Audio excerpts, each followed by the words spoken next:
I'm starting a video or a series of short videos where I will explain that our origin, our ancestor, and the continent where our ancestor comes from leaks, because otherwise how would our ancestor populate the world?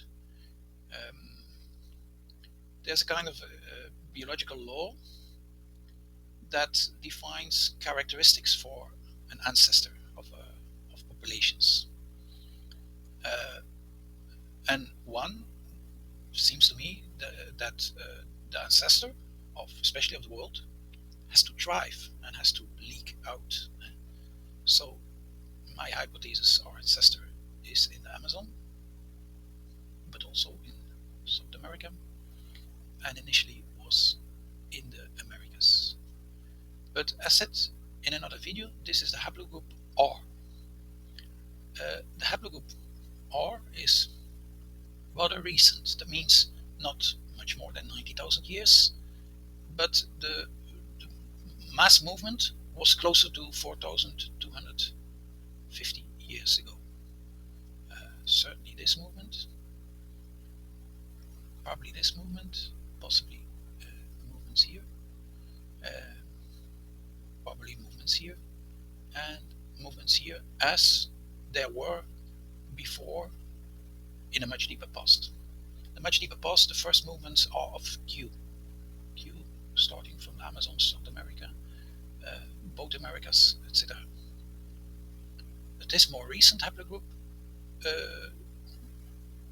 works mainly from North America.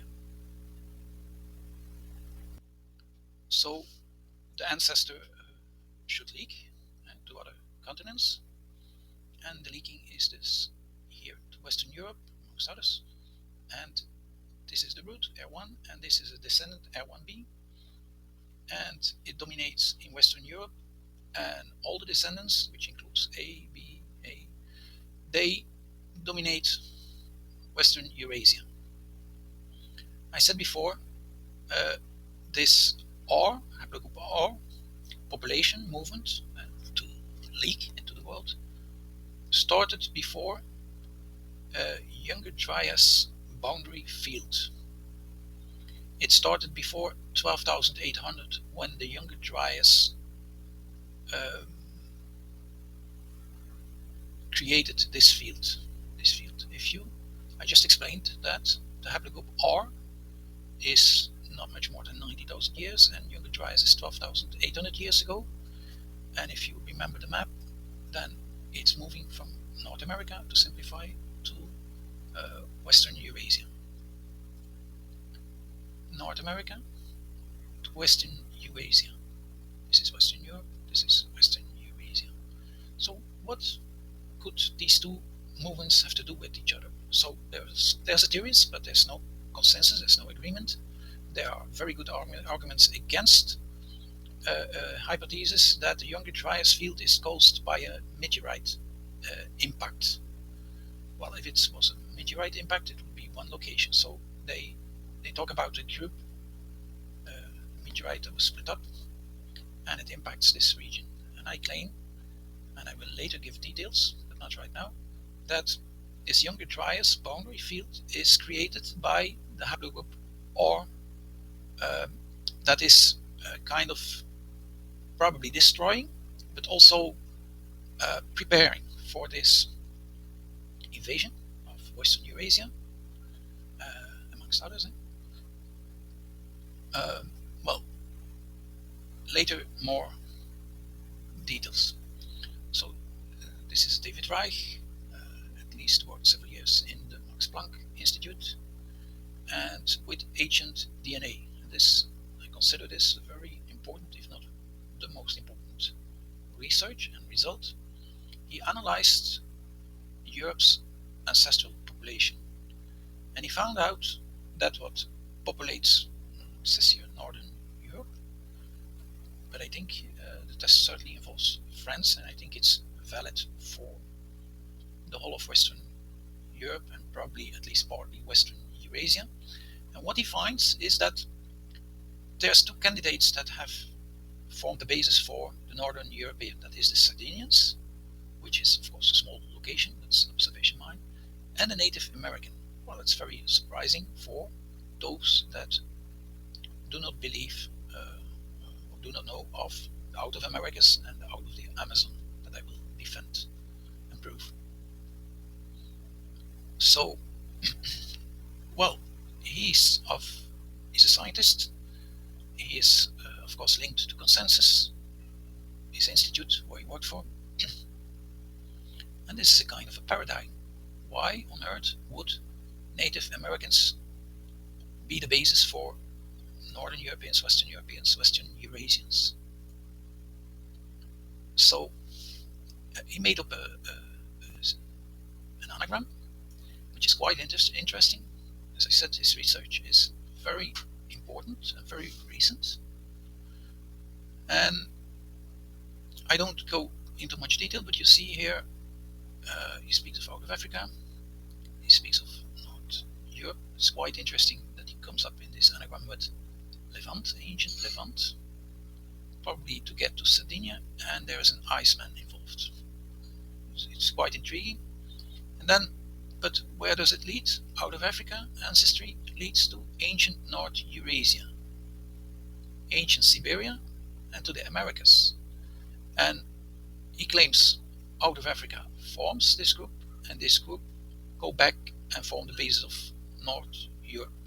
And to explain this fact that we have genes of the Americas, he claims that after the formation here, from ancient Siberia, and this could be ancient Siberia, that they go into the Americas. So the ghost is found, and I think he considers this the ghost. But if you look clinically to this map, then you see that this is the highest frequency. It's in South and Central America. It's in the Amazon. There's less measurements, so to speak. And so this is the highest concentration, and it appears the place where the migrations occur from, North Atlantic. They come back here and populate, if you remember, from the R group map with the migration, the invasion. So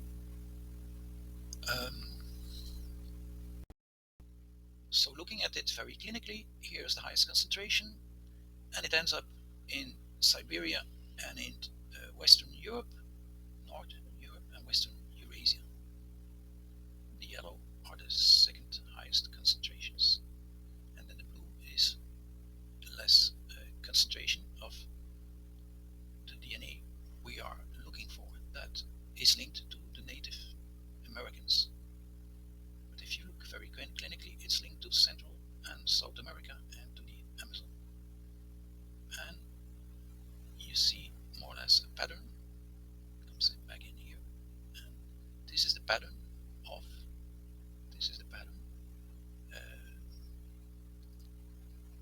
and this is the pattern,